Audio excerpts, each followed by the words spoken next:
ಎಲ್ಲರಿಗೂ ನಮಸ್ಕಾರ. Corporate accounting 2 lecture ಸೀರೀಸ್ಗೆ ಸ್ವಾಗತ. ಲಾಸ್ಟ್ ಕ್ಲಾಸಲ್ಲಿ ನಾವು ಕರೆಂಟ್ ಪರ್ಚೇಸಿಂಗ್ ಪವರ್ ಮೆಥಡ್ಗೆ ರಿಲೇಟೆಡ್ ಆಗಿ ಒಂದಷ್ಟು ಇಲಸ್ಟ್ರೇಷನ್ಸ್ನ ಸಾಲ್ವ್ ಮಾಡಿದ್ದೀವಿ ಮತ್ತು ಆ ಮೆಥಡಲ್ಲಿ ಹೇಗೆ ನಾವು ಫೈನಲ್ ಅಕೌಂಟ್ಸ್ನ ರೀಡ್ರಾಫ್ಟ್ ಅಥವಾ ಮರುರಚನೆ ಮಾಡೋದು ಹೇಗೆ ಅಂತೇಳಿ ತಿಳ್ಕೊಂಡ್ವಿ. ಇವತ್ತಿನ ಸೆಷನಲ್ಲಿ ನಾವು ಇನ್ಫ್ಲೇಷನ್ ಅಕೌಂಟಿಂಗಲ್ಲಿ ಪ್ರೈಸ್ ಲೆವೆಲ್ ಚೇಂಜಸ್ಗೆ ತಕ್ಕಂತೆ ಫೈನಲ್ ಅಕೌಂಟ್ಸ್ನ ಹೇಗೆ ರೀಡ್ರಾಫ್ಟ್ ಮಾಡ್ಬೋದು, ಅದು ಇನ್ನೊಂದು ಮೆಥಡ್ನ ಫಾಲೋ ಮಾಡಿ, ಅಂದರೆ ಕರೆಂಟ್ ಪರ್ಚೇಸಿಂಗ್ ಪವರ್ ಮೆಥಡ್ ಬಿಟ್ಟು ಕರೆಂಟ್ ಕಾಸ್ಟ್ ಅಕೌಂಟಿಂಗ್ ಮೆಥಡ್ ಅನ್ನೋದು ಇನ್ನೊಂದೇನಿದೆ, ಆ ಒಂದು ಮೆಥಡ್ನ ಫಾಲೋ ಮಾಡಿ ಹೇಗೆ ನಾವು ಫೈನಲ್ ಅಕೌಂಟ್ಸ್ನ ರೀಡ್ರಾಫ್ಟ್ ಮಾಡ್ಬೋದು ಅನ್ನೋದ್ರ ಬಗ್ಗೆ ತಿಳ್ಕೊಳ್ಳೋಣ.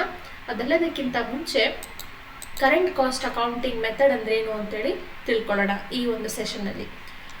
ಮೊದಲನೇದಾಗಿ ಇನ್ಫ್ಲೇಷನ್ ಅಕೌಂಟಿಂಗಲ್ಲಿ most popular methods CPP and CCA. CPP is a current purchasing power method and CCA is current cost accounting methods ಅಂತೇಳಿ ಹೇಳಿದ್ದೆ ನಾನು ನಿಮಗೆ ಲಾಸ್ಟ್ ಸೆಷನ್ಸಲ್ಲಿ.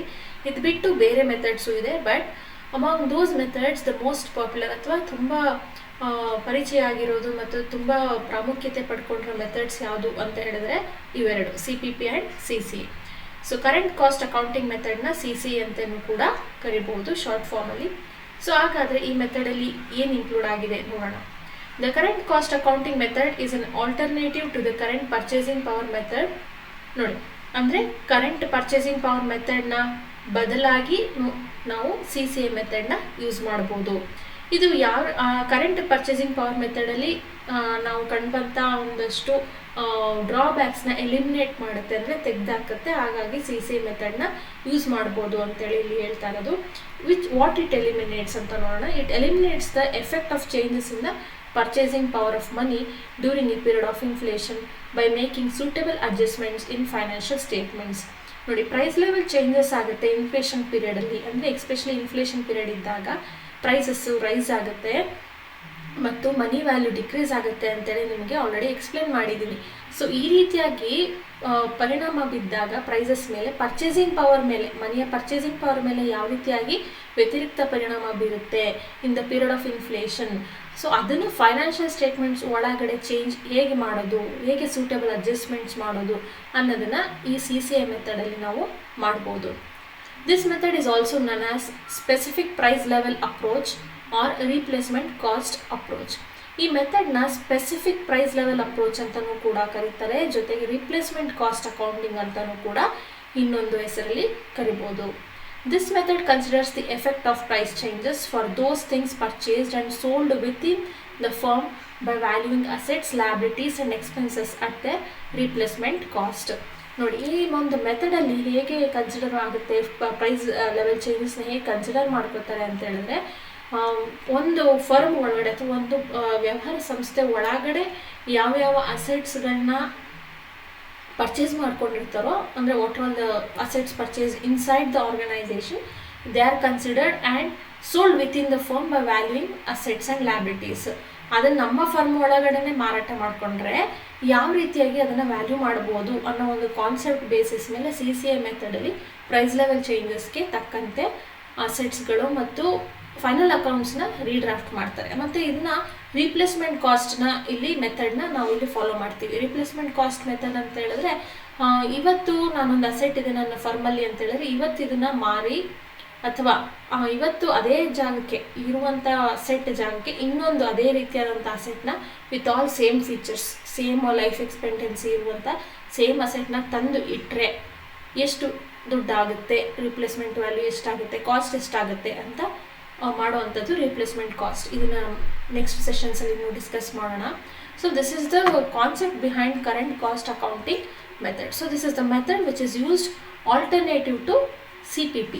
ಸೊ CPPಯಲ್ಲಿ ಕಂಡುಬಂಥ ಒಂದಷ್ಟು ಡ್ರಾಬ್ಯಾಕ್ಸ್ನ ಮರೆಮಾಚಲಿಕ್ಕೋಸ್ಕರ CCA ಮೆಥಡ್ನ ನಾವು ಯೂಸ್ ಮಾಡ್ಬೋದು ಮತ್ತು ಇಷ್ಟು ಕಾನ್ಸೆಪ್ಟ್ಸ್ಗಳನ್ನ ನಾವು CCAಯಲ್ಲಿ ಡಿಸ್ಕಸ್ ಮಾಡ್ತೀವಿ. ಹಾಗಾದರೆ ಎಕ್ಸಾಕ್ಟಾಗಿ CCA ವಾಟ್ ಇಟ್ ಏಮ್ಸ್. ಹಾಗಾದರೆ CCA aims to prepare the following: current cost profit and ಲಾಸ್ನ ಪ್ರಿಪೇರ್ ಮಾಡಲಿಕ್ಕೋಸ್ಕರ ಇದು ಏನು ಮಾಡುತ್ತೆ, ಏನಕ್ಕೋಸ್ಕರ ಅಂದರೆ to determine current cost operating profit. Current cost operating ಪ್ರಾಫಿಟ್ನ ಕಂಡುಹಿಡಲಿಕ್ಕೋಸ್ಕರ ಕರೆಂಟ್ ಕಾಸ್ಟ್ ಪ್ರಾಫಿಟ್ ಆ್ಯಂಡ್ ಲಾಸ್ನ ಪ್ರಿಪೇರ್ ಮಾಡಬೇಕಾಗತ್ತೆ ಇಲ್ಲಿ, ಮತ್ತು ಕರೆಂಟ್ ಕಾಸ್ಟ್ ಬ್ಯಾಲೆನ್ಸ್ ಶೀಟ್ನ ಪ್ರಿಪೇರ್ ಮಾಡಬೇಕಾಗತ್ತೆ. ಇದೆರಡು ನಾವು ಇದನ್ನ ಪ್ರೈಸ್ ಲೆವೆಲ್ ಚೇಂಜಸ್ ತಕ್ಕಂತೆ if we want to redraft the final accounts of a firm, then under CCA method it aims first at preparing current cost profit and loss and current cost balance sheet. ಹಾಗಾದರೆ ಮೊದಲನೇದಾಗಿ P&L account related issues ಏನೇನು ಬರುತ್ತೆ CCA ಮೆಥಡಲ್ಲಿ ಅಂತ ನೋಡೋಣ. In determining current cost profits for an accounting period, ನೋಡಿ ಒಂದು accounting ಪೀರಿಯಡಲ್ಲಿ ಕರೆಂಟ್ ಕಾಸ್ಟ್ ಪ್ರಾಫಿಟ್ಸ್ ನಾವು ಕಂಡುಹಿಡಿಯಬೇಕು CCA ಮೆಥಡಲ್ಲಿ ಅಂದರೆ 2 ಸ್ಟೇಜಸ್ಸಲ್ಲಿ ಇನ್ವಾಲ್ವ್ ಆಗುತ್ತೆ. ಅದರಲ್ಲಿ ಏನು ಅಂತ ಹೇಳಿದ್ರೆ ಮೊದಲನೇ ಸ್ಟೇಜಲ್ಲಿ wish determine current cost operating profit. ಏನು ಕಂಡುಹಿಡಿಬೇಕಾಗುತ್ತೆ? ಕರೆಂಟ್ ಕಾಸ್ಟ್ ಆಪರೇಟಿಂಗ್ ಪ್ರಾಫಿಟ್ನ ಕಂಡುಹಿಡಿಬೇಕಾಗುತ್ತೆ. ಆಮೇಲೆ ಎರಡನೇ ಹಂತದಲ್ಲಿ ನಾವು we should find out the current cost profit attributable to shareholders. ಒಂದು ಆಪರೇಟಿಂಗ್ ಪ್ರಾಫಿಟ್ ಕಂಡುಹಿಡಿಬೇಕು ಫಸ್ಟ್ ಸ್ಟೇಜಲ್ಲಿ. P&L ಅಕೌಂಟ್ ಮಾಡಬೇಕಂತ ಹೇಳಿದ್ರೆ ನಾವು ಕರೆಂಟ್ ಕಾಸ್ಟ್ ಪ್ರಾಫಿಟ್ಸ್ ಕಂಡುಹಿಡಿಬೇಕು ಅಂದರೆ. ಎರಡನೇದು current cost profits attributable to shareholders, ಅಂದರೆ ಶೇರ್ ಹೋಲ್ಡರ್ಸ್ಗೆ ಎಷ್ಟು ಸಿಗ್ಬೋದು ಪ್ರಾಫಿಟ್ಸು ಅನ್ನೋದನ್ನು ಕೂಡ ನಾವು ಕಂಡುಹಿಡಿಯಬೇಕಾಗುತ್ತೆ. So this is CCA related P&L account related issues in CCA. ಇದು 2 ಸ್ಟೇಜಸ್ನ ಮಾಡಲೇಬೇಕಾಗುತ್ತೆ. ನೆಕ್ಸ್ಟ್ ಮುಂದೆ ಹಾಗಾದರೆ ಈ ಕರೆಂಟ್ ಕಾಸ್ಟ್ ಆಪರೇಟಿಂಗ್ ಕಾಸ್ಟ್ನ ನಾವು ಕಂಡುಹಿಡಿಬೇಕಂತ ಹೇಳಿದ್ರೆ 3 ಮೆಥಡ್ಸ್ನ ನಾವು ಕನ್ಸಿಡರ್ ಮಾಡ್ಕೋಬೇಕಾಗುತ್ತೆ. ಅಂದರೆ 3 ಅಡ್ಜಸ್ಟ್ಮೆಂಟ್ಸ್ನ ಮಾಡಬೇಕಾಗುತ್ತೆ. Methodology of determining current cost operating cost. ನೋಡಿ, ಕರೆಂಟ್ ಕಾಸ್ಟ್ ಆಪರೇಟಿಂಗ್ ಕಾಸ್ಟ್ ಮಾಡಲಿಕ್ಕೋಸ್ಕರ ನಾವು ಒಂದು ಮೆಥಡಾಲಜಿನ ಅಂದರೆ ಒಂದು ಕ್ರಮನ ನಾವು ಮಾಡಬೇಕಾಗುತ್ತೆ. ಆ ಕ್ರಮ ಯಾವುದು ಅಂತ ಹೇಳಿದ್ರೆ ನೋಡೋಣ. ಇಲ್ಲಿ ಮೊದಲನೇದಾಗಿ ಡಿಪ್ರಿಸಿಯೇಷನ್ ಅಡ್ಜಸ್ಟ್ಮೆಂಟ್ನ ಮಾಡಬೇಕಾಗುತ್ತೆ. ಡಿಪ್ರಿಸಿಯೇಷನ್ ಅಡ್ಜಸ್ಟ್ಮೆಂಟ್ ಅಂತ ಹೇಳಿದ್ರೆ ಏನು ನಾವು P&L ಅಕೌಂಟಲ್ಲಿ ಡಿಪ್ರಿಸಿಯೇಷನ್ ಅಂತೇಳಿ ರೆವೆನ್ಯೂಸಿಂದ ಚಾರ್ಜ್ ಮಾಡ್ತೀವಿ, ಆ ಒಂದು ಅಸೆಟ್ಸ್ ಫಿಕ್ಸ್ಡ್ ಅಸೆಟ್ಸ್ನ ನಾವು ರಿಪ್ಲೇಸ್ ಮಾಡಿದಾಗ ಎಷ್ಟಾಗ್ಬೋದು. ಹಿಸ್ಟಾರಿಕಲ್ ಕಾಸ್ಟಲ್ಲಿ ನಾವು ಡಿಪ್ರಿಸಿಯೇಷನ್ನ ಚಾರ್ಜ್ ಮಾಡಿರ್ತೀವಿ against revenues of 1 annual period.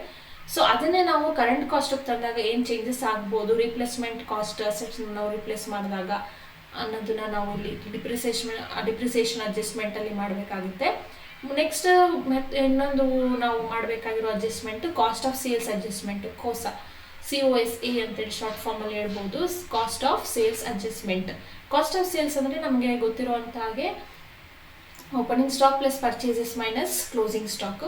ಈ ಕಾಸ್ಟ್ ಆಫ್ ಸೇಲ್ಸಲ್ಲಿ ಏನೇನು adjustments, opening stock and closing stock ಮಧ್ಯದಲ್ಲಿ ಏನೇನು ಹಿಸ್ಟಾರಿಕಲ್ ಆಗಿ ಕಾಸ್ಟಲ್ಲಿ ನಾವೇನು ಪ್ರಿಪೇರ್ ಮಾಡಿದ್ವಿ, CCA ಮೆಥಡಲ್ಲಿ ಹೇಗೆ ನಾವು ಪ್ರೈಸ್ ಲೆವೆಲ್ ಚೇಂಜಸ್ಗೆ ತಕ್ಕಂತೆ ಅದನ್ನು ಅಡ್ಜಸ್ಟ್ಮೆಂಟ್ಸ್ ಮಾಡಬೇಕು ಅನ್ನೋದನ್ನ ನಾವು ಇಲ್ಲಿ ಅಡ್ಜಸ್ಟ್ಮೆಂಟ್ ಮಾಡಬೇಕಾಗುತ್ತೆ. Next monetary working capital adjustment. So ನಮಗೆ ಗೊತ್ತಿರೋ ಹಾಗೆ ವರ್ಕಿಂಗ್ ಕ್ಯಾಪಿಟಲ್ ದುಡಿಯುವ ಬಂಡವಾಳ ಹೇಗೆ ಸಿಗ್ತದೆ ನಮಗೆ, current assets minus current liabilities. So ಇಲ್ಲಿ ಯಾವ ರೀತಿಯಾಗಿ ಇನ್ಕ್ರೀಸ್ ಅಥವಾ ಡಿಕ್ರೀಸ್ ಆಗಿದೆಯಾ ಮಾನಿಟರಿ ವರ್ಕಿಂಗ್ ಕ್ಯಾಪಿಟಲಲ್ಲಿ, ಅಂದರೆ ಮಾನಿಟರಿ ಅಸೆಟ್ಸ್ ಆ್ಯಂಡ್ ಮಾನಿಟರಿ ಲಯಬಿಲಿಟೀಸಲ್ಲಿ ಕಂಡುಬರುವಂಥ ಡಿಫ್ರೆನ್ಸಸ್, ಇನ್ಕ್ರೀಸಸ್ ಆರ್ ಡಿಕ್ರೀಸಸ್ ಮತ್ತು ಅದರ ಮಧ್ಯೆ ಬರುವಂಥ adjustments by using the various index, opening index, closing index, prices level change ಆಗ್ತಾ ಇರೋ ಹಾಗೆ ಇಂಡೆಕ್ಸ್ಗಳನ್ನ ನಾವು ಯೂಸ್ ಮಾಡಿಕೊಂಡು ಮಾನಿಟರಿ ವರ್ಕಿಂಗ್ ಕ್ಯಾಪಿಟಲ್ ಅಡ್ಜಸ್ಟ್ಮೆಂಟ್ಸ್ ಮಾಡಬೇಕಾಗುತ್ತೆ. ಈ 3 ಮೆಥಡ್ಸನ್ನ ಈ 3 ಸ್ಟೆಪ್ಸ್ಗಳನ್ನ ಫಾಲೋ ಮಾಡಿಕೊಂಡು ನಾವು ಅಂದರೆ ಇದನ್ನು ನಾವು we have to follow all these 3 steps to find out current cost operating profits. Okay, this is the methodology. ಇದು ಒಂದು ಕ್ರಮ. ಮುಂದೆ ಬ್ಯಾಲೆನ್ಸ್ ಶೀಟ್ ರಿಲೇಟೆಡ್ ಇಶ್ಯೂಸ್ ಏನು, ಇಷ್ಟೊತ್ತು ನಾವು ನೋಡಿದ್ದು P&L ಅಕೌಂಟ್ಗೆ ಸಂಬಂಧಪಟ್ಟಂತೆ ಏನೇನು ಮಾಡಬೇಕಾಗುತ್ತೆ, ಏನೇನು ಸ್ಟೆಪ್ಸ್ ಇದೆ, ಏನೇನು ಮೆಥಡಾಲಜಿ ಇದೆ ಅಂತೇಳಿ. ಇನ್ನು ಬ್ಯಾಲೆನ್ಸ್ ಶೀಟಲ್ಲಿ ನಾವು ಏನೇನು ಮಾಡಬೇಕಾಗುತ್ತೆ, CCA ಮೆಥಡ್ನ ಫಾಲೋ ಮಾಡಿದ್ರೆ ಟು ಪ್ರೈಸ್ ಲೆವೆಲ್ ನಾವೇನಾದ್ರು inflation accounting price level changes ತಕ್ಕಂತೆ ನಮ್ಮ ಫೈನಲ್ ಅಕೌಂಟ್ಸ್ನ ರೀಡ್ರಾಫ್ಟ್ ಮಾಡ್ತಿದ್ದೀವಿ ಅಂದರೆ ಬ್ಯಾಲೆನ್ಸ್ ಶೀಟ್ ರಿಲೇಟೆಡ್ ಇಶ್ಯೂಸ್ ಏನು ಅಂದರೆ ಇಲ್ಲಿ ನೋಡಿ, fixed assets under CCA are not shown at their original cost. ನೋಡಿ, ಫಿಕ್ಸ್ಡ್ ಅಸೆಟ್ಸ್ ಏನಿರುತ್ತೆ ಭೌತಿಕ ಆಸ್ತಿಗಳು CCA ಮೆಥಡಲ್ಲಿ ಅದರ ಒರಿಜಿನಲ್ ಕಾಸ್ಟ್ ಅಥವಾ ಹಿಸ್ಟಾರಿಕಲ್ ಕಾಸ್ಟಲ್ಲಿ ತೋರಿಸೋದಿಲ್ಲ. ಸೊ ಹಾಗಾಗಿ ಏನು ಮಾಡ್ತಾರೆ, they are revalued and stated at the lower of the following 2 figures ಅಂತ ಇಲ್ಲಿದೆ ನೋಡಿ. ಸೊ ನಾವು ಹಿಸ್ಟಾರಿಕಲ್ ಕಾಸ್ಟಲ್ಲಿ ತೋರಿಸ್ತಾ ಇಲ್ಲ, CCA ಮೆಥಡಲ್ಲಿ ತೋರಿಸೋ ಹಾಗಿಲ್ಲ ಅಂತ ಹೇಳಿದ್ರೆ ಯಾವ ವ್ಯಾಲ್ಯೂ ತೋರಿಸ್ಬೇಕು ಅಂದರೆ ಅದನ್ನು ಮರು ಮೌಲ್ಯೀಕರಣ ಮಾಡ್ತಾರೆ, ರಿವ್ಯಾಲ್ಯೂಯೇಷನ್ ಮಾಡ್ತಾರೆ.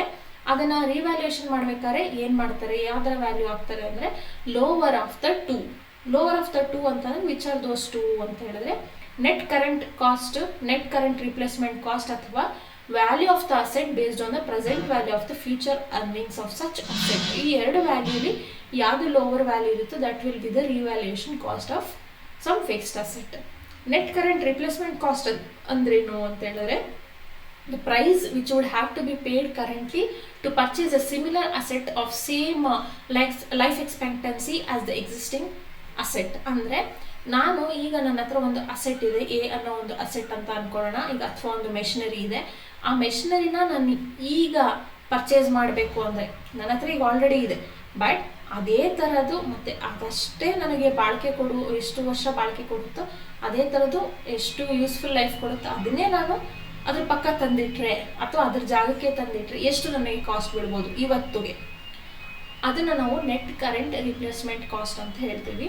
ಆ ವ್ಯಾಲ್ಯೂ, ಅಥವಾ ಈಗ ನನ್ನ ಹತ್ರ ಅಸೆಟ್ ಇದೆ, ಆ ಅಸೆಟ್ಟು ನನಗೆ ಇನ್ನೂ ಎಷ್ಟು ವರ್ಷದವರೆಗೂ ನನಗೆ ಅದರಿಂದ ಅರ್ನಿಂಗ್ಸ್ ಸಿಗ್ತಾ ಇರುತ್ತೆ, ಅದರ ಪ್ರೆಸೆಂಟ್ ವ್ಯಾಲ್ಯೂನ ಕಂಡುಹಿಡಿಯೋದು. ಅಂದರೆ ಟೈಮ್ ವ್ಯಾಲ್ಯೂ ಆಫ್ ಮನಿ ನಾವಿಲ್ಲಿ ಅಡಾಪ್ಟ್ ಮಾಡ್ಕೋಬೇಕಾಗುತ್ತೆ, ಡಿಸ್ಕೌಂಟಿಂಗ್ ಫ್ಯಾಕ್ಟರ್ನೆಲ್ಲ ಹಾಕಿ.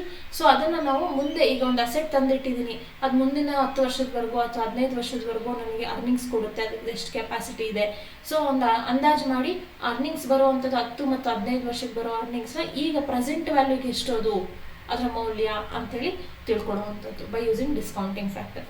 ಸೊ ಈ ಎರಡು ವ್ಯಾಲ್ಯೂ, ರಿಪ್ಲೇಸ್ಮೆಂಟ್ ಕಾಸ್ಟ್ ಮತ್ತು present value of future earnings, ಈ ಎರಡು ಮಧ್ಯದಲ್ಲಿ ಯಾವುದು whichever is lower, that will be the cost of the fixed asset under CCA method. So this is how we prepare, these are the some of the related issues in balance sheet of CCA method.